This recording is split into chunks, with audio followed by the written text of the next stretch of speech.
Hi everyone, welcome to the show. So this article came out on December 9th, 2021, and I mentioned this in a video, but I never really dug into it until today. So I found something pretty interesting in this article. So exclusive IMF, 10 countries simulate a cyber attack on global financial system. The participants discussed multilateral policies to respond to the crisis, including a coordinated bank holiday, debt repayment grace period, swap repo agreements, and a coordinated delinking from major currencies. So what does a cyber attack have to do with a coordinated delinking from major currencies? That sounds pretty odd to me. Like, why would they need to delink major currencies? So this is Bill Campbell. Bill Campbell is DoubleLine's portfolio manager. So listen to what he has to say. Looked it up this morning. The stablecoin market cap as of, I think it was yesterday or 2 days ago, was just below 150 billion. It was like 148 billion, and that's up from 138 billion last month when I wrote the paper. That just shows you, like, this is just the growth that's happening is tremendous. And, I think, sitting in the United States, a lot of us just think, about investing and, wow, isn't this kind of an interesting way to maybe look at new investment ideas and, gain potential returns in the portfolio. But there's a whole, other world out there that, in international finance that focuses on international payments. And, payments between companies, obviously are all global now. But then even individuals, a lot of people come to the United States to work, and then they transfer money back to, their home country to support their families. And those are called remittances.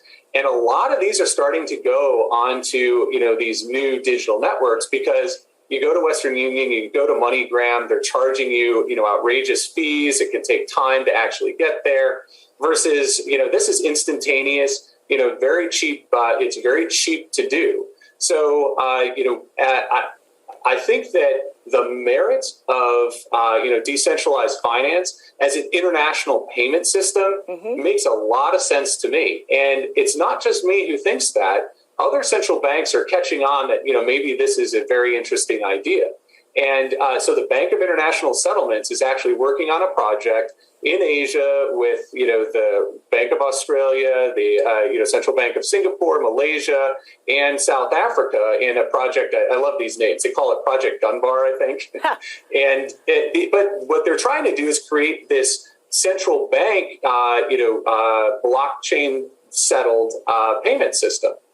And, this is, I think, such a novel idea, because as you start to think about how international trade and international finance works, what we're seeing now is like a lot more regional based trade and a lot more, focus on, who are close, who are our domestic partners, who are the people who we actually trade with most, and let's form trade agreements with them. And so these regional, like, instead of having these overarching, one-off WTO type, global trade agreements, we've seen an explosion recently in regional trade agreements that are agreements just between a handful of countries. The WTO actually has measured and shown that, we're at 350, regional trade agreements, and that's just continuing to move up. If you look at agreements that are in place, it's over 500. So ones that, are looking to be, brought into effect. So when you start to think about, all of this regional trade that's happening with a potential new technology, such as, the blockchain, I think it has very interesting implications, for the long-term outlook for the U.S. dollar and its reserve currency status. Well, so you're... All right, so the central banks are setting up all these projects for bilateral trade, right? And if we recall, right, so a bilateral trade agreement creates this spider web, right? So the liquid corridors, right, are paired to XRP right now. That's why we're seeing more growth in the Philippines. We're seeing more Ripple's purposely, intentionally going after illiquid corridors to become the bridge asset, right? So these central banks are setting up bilateral trade agreements and recreating this spider web that we see here. And this is inefficient, right? So the more that they use this, the more distributed ledger technology that they might be able to make these pairs two pairs go quick, but when the whole thing is set up, it creates this complexity that's unnecessary, right? So the way I see things happening is a snowball effect, right? We start with the illiquid corridors. They're paired to XRP and makes it liquid, and then it could grab other currencies that are medium liquidity, and then we start seeing the snowball effect happen and let XRP's tech speak for itself. The efficiency that XRP gives, the 3 seconds in settlement time, faster, cheaper payments. Let's see this play out. So I think, we're seeing this in stages. We're seeing a snowball effect happen. And, the US dollar and the euro are probably always going to have these correspondent banking relationships until XRP becomes a big enough snowball where, G7 countries are starting to use it and being paired to it. So I think, we're seeing progress with all of this. It's just going to take a while. But, the central banks right now have all these different projects with distributed ledger technology. Essentially, they're recreating the same problem that's happened today. So listen to what he has to say here. A year in such an instance, given what the yield curve is broadcasting. So bring into this discussion, if you will, the international payment system, because balancing away from the dollar, how can that be facilitated? Oh, yeah. So this is where, we were talking before. I think that, right now, international payments are mostly facilitated on the SWIFT system. And, that's about 85% of all international payments via SWIFT. One side of them are the U.S. dollar. And the reason for that is the majority of global trade is done in U.S. dollars. The majority of commodities are settled in U.S. dollars. So, and for the longest time, the U.S. has been a global leader in providing security, a global leader in, trying to create these, very large, economic and trade partnerships. And, now what we're seeing in the past, multiple years is the U.S. is starting to, step back a little bit from that role. And I think, especially with the implementation of the post-COVID policies, when you look at the fiscal trajectory of the U.S., there's just one more quick aside, maybe that I could actually just put in here. Since 2008, there's been an absolute explosion in global savings that has come into the U.S. and found its home in U.S. assets. So really, what that's been is the recycling of all of the purchases that the U.S. does abroad. We give dollars and we're buying T-shirts, we're buying computers, we're buying, additional, cars, whatever it is. All of those dollars that are purchased, there's a choice to be made. You can either sell those dollars on the market and then go buy, an asset at home or an asset, in another country, or you can take those dollars and buy U.S. assets. And since 2008, there's been an absolute explosion of that money coming back. And when you look, I like to look at, we measure that. I think the cleanest, one of the best ways to measure it is through the net international investment position, which basically nets out, all of the U.S. purchases abroad and all of the foreign purchases in the U.S. And that shows kind of the balance of, what could then unwind. So in 2008, that was about $4 trillion. And it's gone up to 14 trillion. So about 10 trillion of assets on, this net basis have come in. So when you get into this new world where, your people are starting to say, central banks may be looking at saying, okay, we're looking at, a economic model that's maybe more regionally focused. We've now entered into several regional trade agreements with, our, all of local countries that, we're actively engaged with. Our central banks are now implementing new technology that moves away from SWIFT for fast international settlement for all individuals and corporations, in this little economic region that we have set. Why do we need all these U.S. dollars as, in our foreign exchange bucket? And that, natural reduction, I think, creates a multipolar world. But, I'm not saying that the dollar will disappear. But what I'm saying is the dollar from its current 60% status may go down to, let's call it 40% or 30%. that would be a big transition. And, that potential, devaluation, the potential that has for the ability of the U.S. to still underwrite all global trade and, be the consumer of the world. And then the potential that, that then puts pressure on the fiscal authorities and the central bank to, start to address a lot of, the problems that, are building up, because then people will say, well, wait a minute, the dollar isn't just, pegged and stable. Like you need to regain that status by implementing proper policy. Boy. So the dollar has always been the safe haven asset, right? We've always had a strong dollar, and every other country wanted dollars, but we're moving into this world of instant settlement. And with distributed ledger technology, as you mentioned earlier, the central banks are setting up these bilateral trades where they don't even need dollars. They can just trade directly with each other efficiently with distributed ledgers. So we're moving into this world of instant settlement, and the dollar is being printed right now. And what would be the point of holding dollars if they're not the safe haven? If there's a perceived risk of inflation, why would countries want to hold the dollar, especially if there's tech to bypass the dollar? So that's what he has to say here. Well, I mean, the implications are vast, and it's kind of a slow bleed, if you will, that you describe. The loss of hegemony, the loss of superpower status, could be something that occurs kind of gradually and methodically. As you say, because these trade agreements are increasing in numbers and becoming more regionalized. So, and again, so I think, I think you're right, but it's the old saying of how do you go broke? First slowly, then all at once. Yeah. And this is where I want to just bring back the idea that all this foreign savings sitting in the U.S. is a powder keg. So yes, the international plumbing is slowly being rewired into this multipolar world.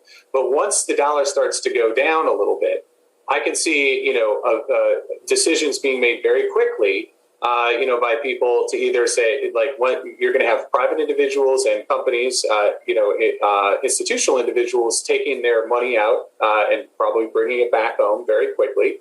And then I think central banks will react, relatively quickly as well. So I hear you that, yes, it's like the iceberg that it's slowly starting to chip, but then all of a sudden, it falls into the sea. Well, in the event of recession, if you take your logic one step further, the Treasury is going to lose its risk-free status. So Treasury auctions won't be slam dunks. They won't be guaranteed because it's the dollar. That is kind of mind-boggling if you think about it from the perspective of somebody who's a market veteran like yourself or myself, to have the Treasury not be the risk-free world global asset. And it's interesting. I still think we're a little early on this trade, but just in the past a couple of weeks when we started to see a little bit of weakness in risk assets, the normal. This is where we're going to get back to correlations. The normal correlations that we see in currency markets.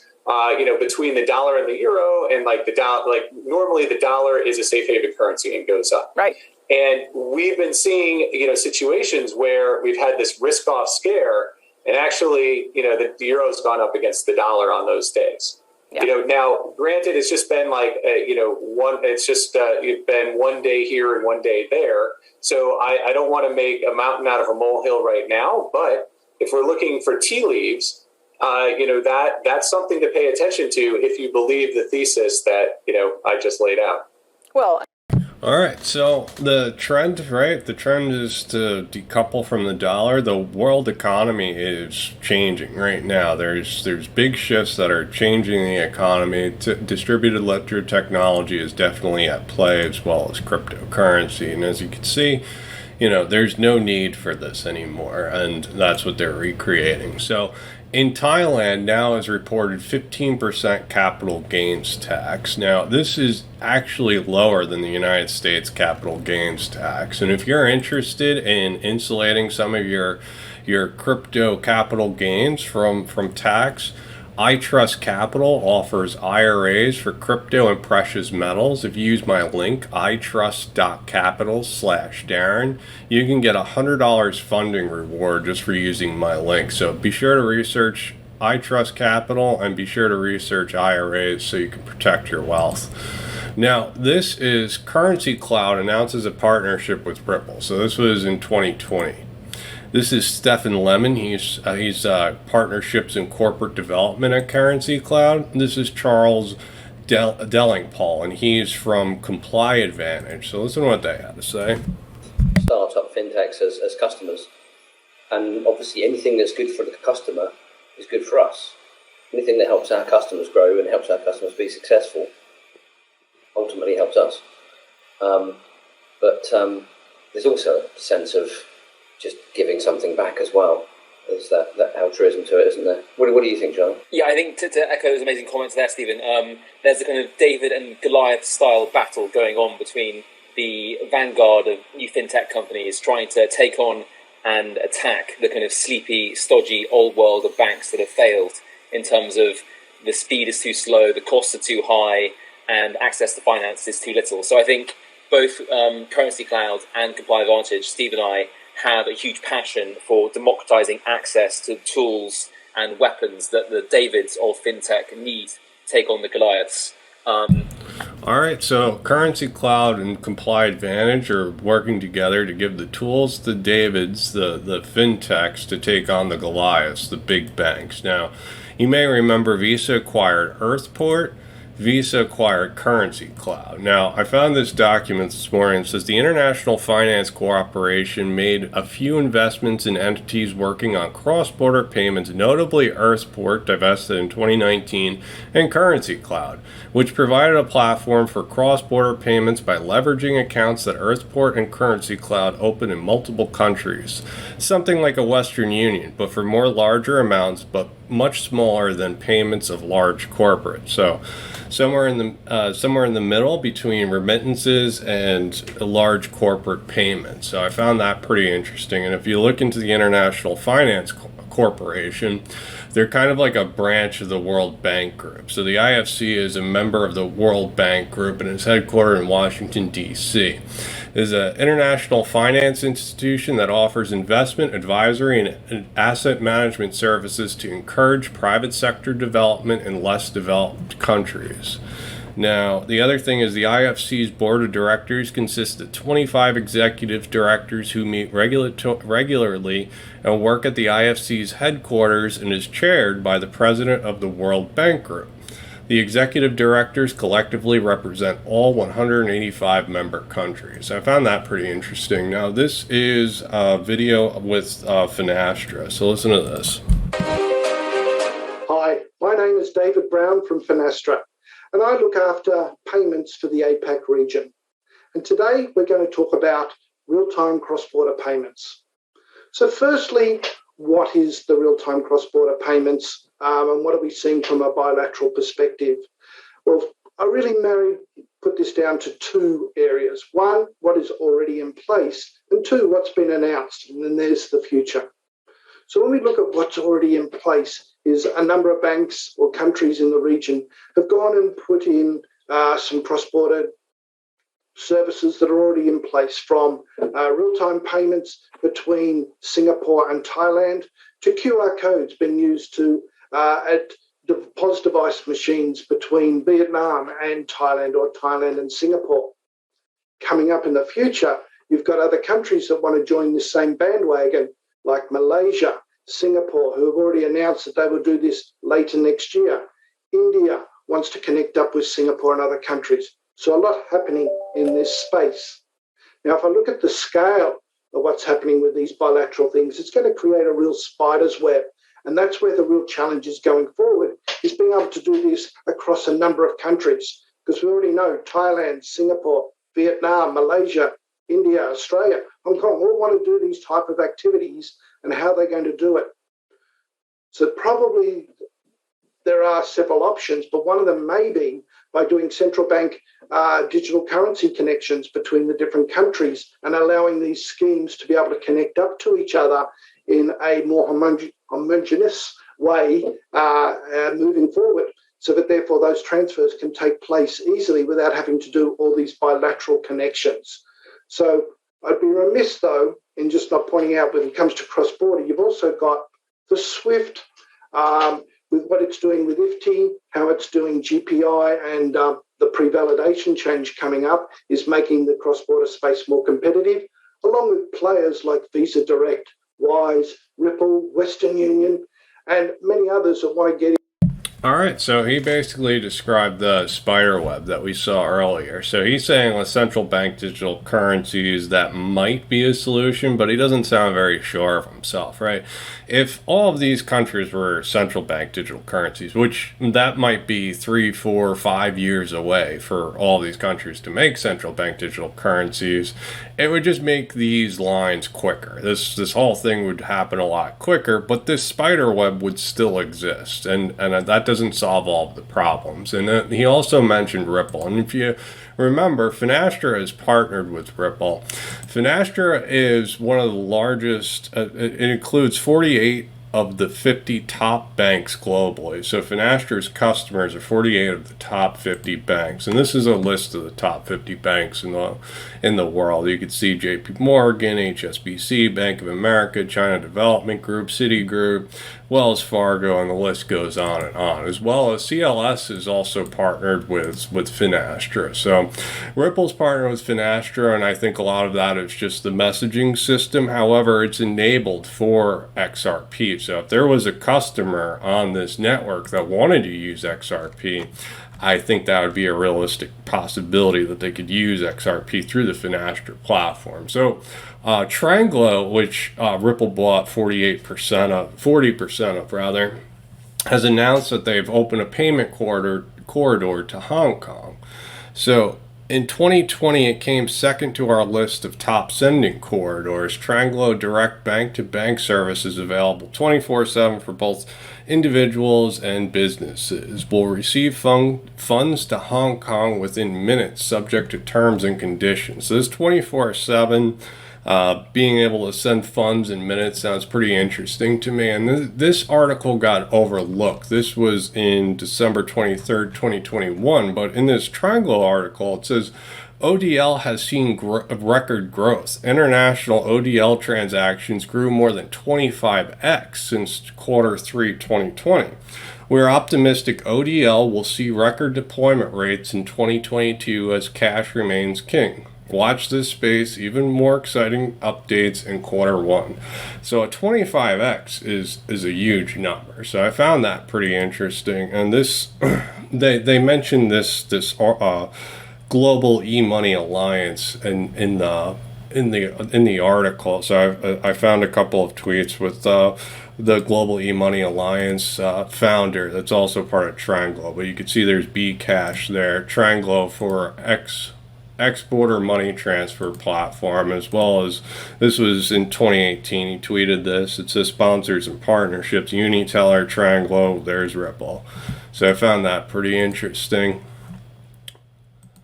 All right, so I think I went past time, but Swiss digital asset bank Signum raises 90 million. So Signum was one of the an exchange that listed XRP fairly early. So two of the companies that invested in Signum was SBI Holdings and Siam Commercial Bank's digital investment arm SCB 10X. So SBI Holdings we know is a Ripple partner. SCB 10X right here is invested in Ripple, and there's Signum there. So Signum Bank adds XRP for custody trading and credit service on its banking platform. So Signum is like one of the first digital banks, digital asset banks, and you can see they list XRP here. So I found that pretty interesting. So I hope you guys enjoyed the show. Please let me know what you think in the comments below. Please like, subscribe. I hope you guys enjoyed. Have a good day.